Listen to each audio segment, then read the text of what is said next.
지난주 1,900선을 돌파했던 시장이 오후 들어 조정을 받으며 하락 마감했습니다. 코로나19 글로벌 확진세와 국제유가 급락 부담으로 전강후약에 마감했는데 강세장에 대한 기대는 여전했습니다.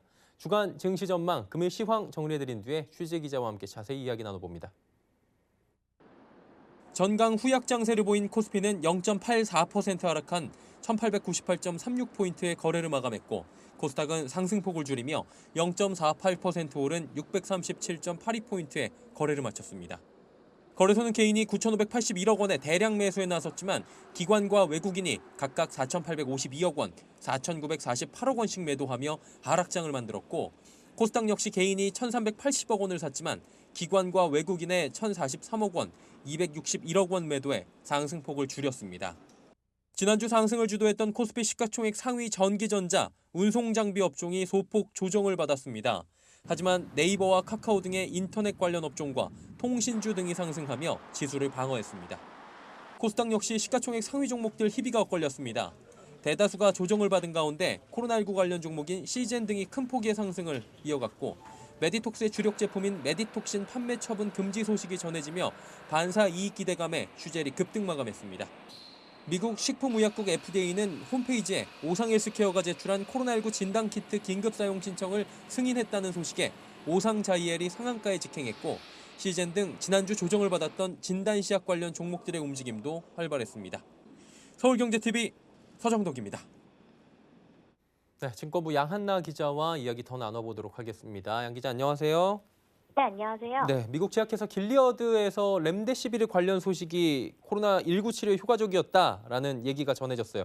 게임 체인저 이야기 나왔는데 그러다 보니까 우리 시장도 오늘 치료제 관련 이슈로 좀 들썩거렸던 것 같습니다. 이 이야기부터 좀 들어볼까요? 네, 에볼라 치료용으로 개발 중인 렘데시비르가 코로나19 치료에 효과가 있다는 소식이 알려지면서 주목을 받고 있는데요. 렘데시비르를 개발한 길리어드 사이언스는 렘데시비르의 코로나 치료제 임상 3상의 중간 결과가 이달 내로 확인할 수 있다고 전했습니다. 또 임상 결과는 다음 달로 계획돼 있어서 미국 FDA가 신속하게 승인을 내주기만 한다면 올해 상반기 중으로 출시도 가능할 것으로 기대가 되고 있습니다.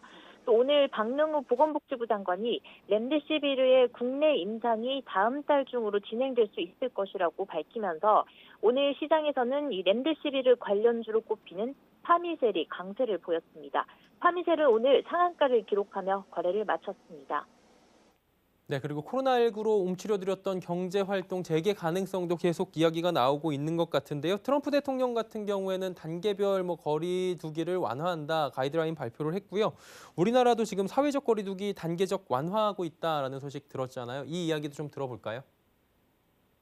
네, 그렇습니다. 최근 신규 확진자가 하루에 한 자릿수까지 줄어들면서 정부가 오늘부터 이전보다 완화한 형태의 사회적 거리 두기를 시행하기로 했습니다. 사회적 거리 두기를 이어가되 실천 수위를 고강도에서 일부 집단시설 운영 제한 등은 풀어주는 완화된 형태로 낮추기로 한 건데요. 집단 감염 위험이 크다고 분류된 종교, 유흥, 실내 체육시설과 학원 등 4대 집단시설에 대한 운영 중단 권고를 운영 제한 권고로 변경했습니다. 한편에서는 이 거리 두기가 느슨해지면 코로나19가 다시 확산하는 게 아니냐라는 우려도 나오고 있습니다. 그리고 코로나19로 인해서 미중 간의 긴장감이 높아진다는 이야기가 있는데 이 이야기는 어떤 내용입니까? 네, 도널드 트럼프 미국 대통령이 중국을 겨냥해서 신종 코로나 바이러스를 퍼뜨린 대가를 치러야 한다고 말하면서 미중 양국 간의 긴장이 다시 높아지고 있습니다. 사우스차이나 모닝포스트에 따르면 이 전날 트럼프 대통령이 백악관 브리핑에서 코로나19 대유행은 시작이 되기 전에 중국에서 멈출 수 있었지만 그렇게 되지 않았다라고 했습니다. 그러면서 그랬기 때문에 지금 전 세계가 고통을 받고 있다며 이 중국이 고의적 책임이 있다면 그에 따른 결과가 있어야 한다고 말했습니다. 이에 중국 전문가들은 미중 양국 사이에 전략적 라이벌 관계가 계속되고 있으며 코로나19에 양국이 공동 대응할 것이라는 기대가 점차 사라지고 있다고 지적했습니다. 중국 관영 황구시보 영문판 글로벌타임스의 후시진 편집장이 중국판 소셜미디어인 웨이보와 위챗에 중국은 트럼프 정부에 더 강경한 행동을 취할 필요가 있다고 밝혔습니다. 그러면서 미국 연방방재청에 대한 의료 장비 수출을 중지하고 이 대신에 앤드루 코모 뉴욕 주지사 등 중국의 호의적인 민주당 정치인에게 직접 수출하는 방식으로 트럼프 대통령의 입지를 약화시켜야 한다고 주장하기도 했습니다. 네, 그렇다면 마지막으로 이번 주 주요 일정 그리고 그에 따른 투자 전략들은 어떻게 가져가는 게 좋을까요? 네, 이번 주부터 국내외 1분기 실적 시즌이 본격화하면서 시장의 주목을 받고 있습니다. 네, 코로나19가 반영된 실적의 충격에 따라서 앞으로 지수 향방이 좌우될 것이라는 전망이 나오는데요. 우선 SK하이닉스와 현대차, 기아차, 삼성 SDS, LG 디스플레이, 포스코 등 주요 기업들의 1분기 실적이 발표될 예정입니다. 또 각종 주요 경제 지표들이 이번 주에 발표가 되는데 이 지표들이 코로나19의 충격을 처음으로 확인시켜준다는 점에서 투자자들의 주의가 요망되고 있습니다. 바로 내일 국내 4월 수출입 실적 발표가 나오고요. 이어서 22일에 3월 생산자 물가가 발표됩니다. 23일에는 1분기 국내 총생산, GDP 성장률이 발표가 되는데요. 역성장 가능성이 높은 상황입니다.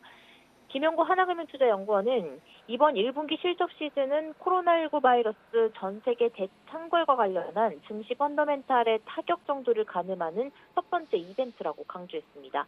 그러면서 코로나 쇼크로 인해서 코스피의 올해 영업이익 컨센서스에 대한 눈높이가 하향 조정이 되고 있지만 시장에 대한 영향은 대체로 중립 정도가 될 것이라는 분석이 나옵니다.